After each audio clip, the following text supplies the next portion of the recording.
Hi guys, it's Thursday today. It's April 25 and today yung first measurement taking ko for my bridal gown with Hey Helena, and I'm just here to document our wedding series for all the preparations na ginawa namin. And maybe actually we started our wedding preparations since last year pa.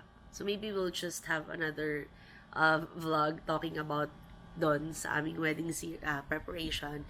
But today ako lang yung pupunta sa place kasi si Jerome ay may pasok. So wala akong ibang kasama kundi ako lang talaga. And my maid of honor is in Canada. So talagang solong asikaso tayo ngayon. And for me, hindi naman siya super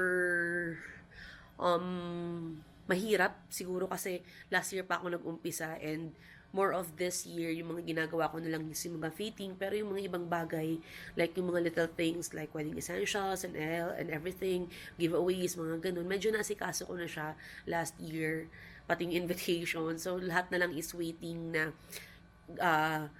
maging into production since September this year pa naman yung kasal ko. So tara. So,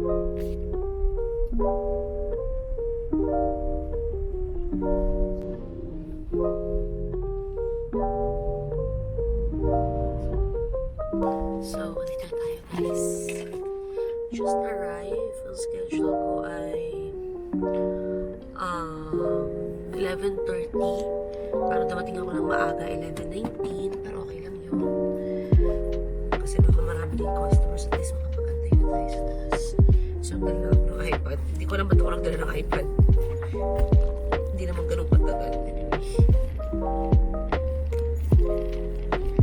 Ay, ito yung bag ko. Hindi talaga ako pwede sa maliit na bag.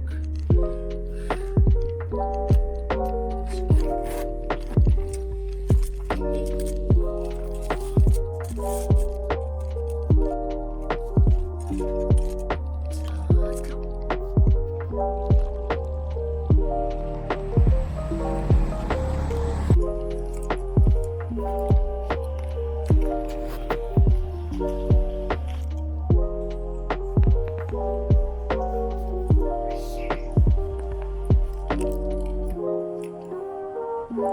Check.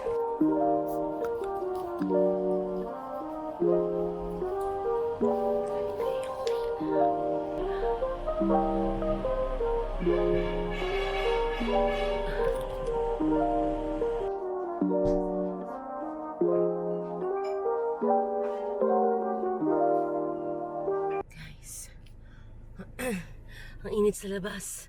Grabe, naglakad lang ako ng konti. Tapos na ako, ang bilis lang. Tapos na ako magpa-fit. Since first measurement, kuha pa lang naman ng measurement. Tapos, siguro pag first fitting na ako, dun talaga siya. I-chat ko na lang sila kung kailan yung first fitting. But, tapos na tayo. And very, very, very, very, very quick lang. Mas mahaba pa tayo yung biyahe ko papunta dito. Pero, may just say yung init sa labas. Tingnan nyo yung yung labas. Sobrang init. I'm planning na dumaan pala kila Jerome sa work niya sa gym. Just to bring him a little something kasi may booth sila ngayon sa labas ng building nila to get more members.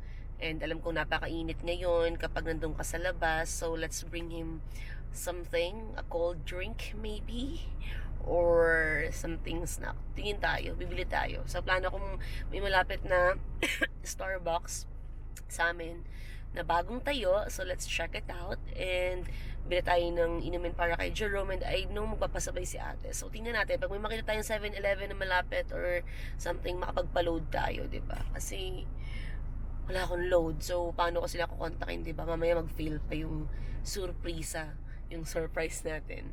So sige, drive muna ako.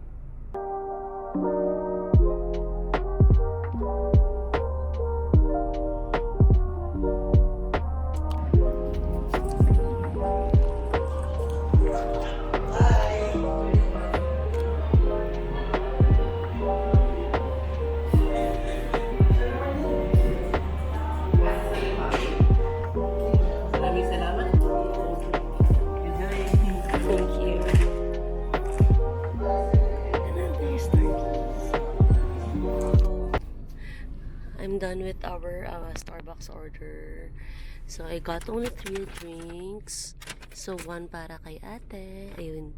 Then for me. And I got 1 for Jerome. May booth kasi sila ngayon. So, nagbo-booth sila ngayon. And nakita ko na yung area. Medyo nasa labas siya. So, drop by lang tayo. I'm a member also ng gym. But, hindi ko masyadong ginagamit. So, let's just drop by and surprise him. But I think may idea na siya kagabi kasi parang nabanggit ko ata. Pero sinabi ko, I'm not sure. Sabi ko, I'm not sure if makakadaan ako. Kumari. But dadaan tayo. Since super busy siya for like everyday. Extended lagi yung work hours niya. So, medyo nai-stress. At kailangan nating medyo bigyan naman siya ng joy sa kanyang ginagawa. Yeah, I think ito si Jerome.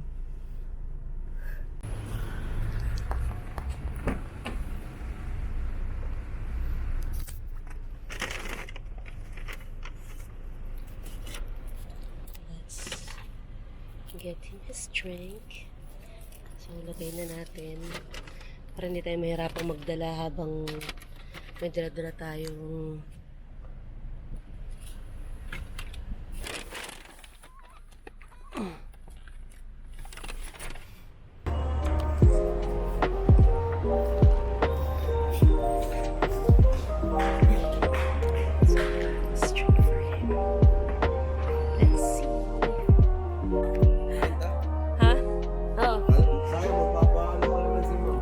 ano?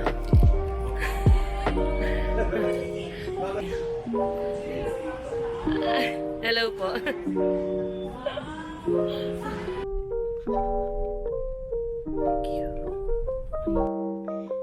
So, I'm home, guys. And, ayan. Lagay natin ang ating shoes. I'm home. Nadaan ko na yung coffee ni Jerome. And this is our babies. So, our rescue, Sophie.